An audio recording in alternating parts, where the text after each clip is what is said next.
Monsieur le ministre de l'Intérieur et des Outre-mer, je vous cite, c'est la République française qui a aboli l'esclavage, donc on leur demande d'aimer la République, pas toute l'histoire de France évidemment. Non, ce n'est pas comme vous le dites, la République qui a libéré les esclaves, mais ce sont les esclaves eux-mêmes qui se sont libérés par leur lutte et leur combat. Non, vous ne pouvez pas exiger que l'on vous aime. D'ailleurs, peut-il exister une injonction à l'amour? L'amour relève du consentement et du respect, exactement l'inverse de l'esclavage qui incarne les pires contraintes et violentes que l'humanité ait jamais créées. Monsieur le ministre, l'ignorance est une chose, le mépris en est une autre. Vous n'êtes pas le premier, et malheureusement pas le dernier, à ne rien connaître ni comprendre des Outre-mer.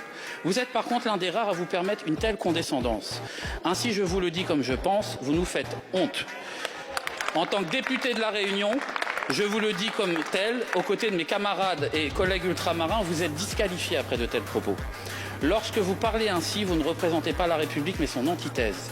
La République, ce sont nos reines et nos rois marronnes, nos résistantes et nos résistants. La République, c'est Simon Def, Élie ou Eva, ce n'est pas vous.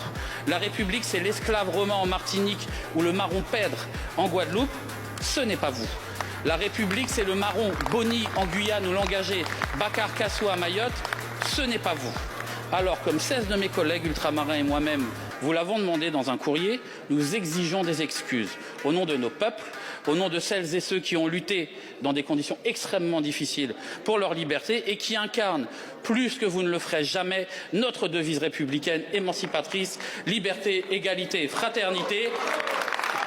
Monsieur le ministre, je m'attendais à ce que vous soyez à la hauteur de ce que représente la République, c'est-à-dire l'humanisme. La République a aboli un système unique, inhumain, qui se basait sur l'exploitation du travail gratuit et de la déshumanisation des hommes et de mes ancêtres notamment.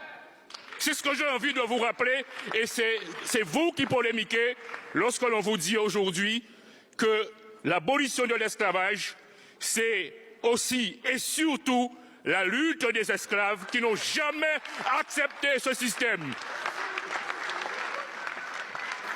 Ils ne l'ont pas accepté et c'est ça que j'ai envie de vous dire aujourd'hui. La République seule n'a pas aboli l'esclavage par pure volonté émancipatrice. Si l'évolution juridique de l'esclavage a été autorisée par le pouvoir, ce sont bien les esclaves eux-mêmes qui, par leur combat, ont rendu leur libération inévitable. L'abolition de l'esclavage, nous la devons d'abord et surtout à tous ces combattants de la liberté qui ont refusé l'asservissement et qui ont lutté au péril de leur vie. Nous la casse la chaîne. Monsieur le ministre, ne tombez pas dans la facilité du révisionnisme. Oserais-je vous rappeler qu'à l'abolition, des dédommagements ont été octroyés aux colons et non aux femmes et aux hommes qui ont été humiliés et déshumanisés pendant des générations entières. Nous, citoyens français d'outre-mer, aimons la République. Mais que chez le pouvoir de cet amour? La vie la plus chère de France, des taux de pauvreté et de chômage record,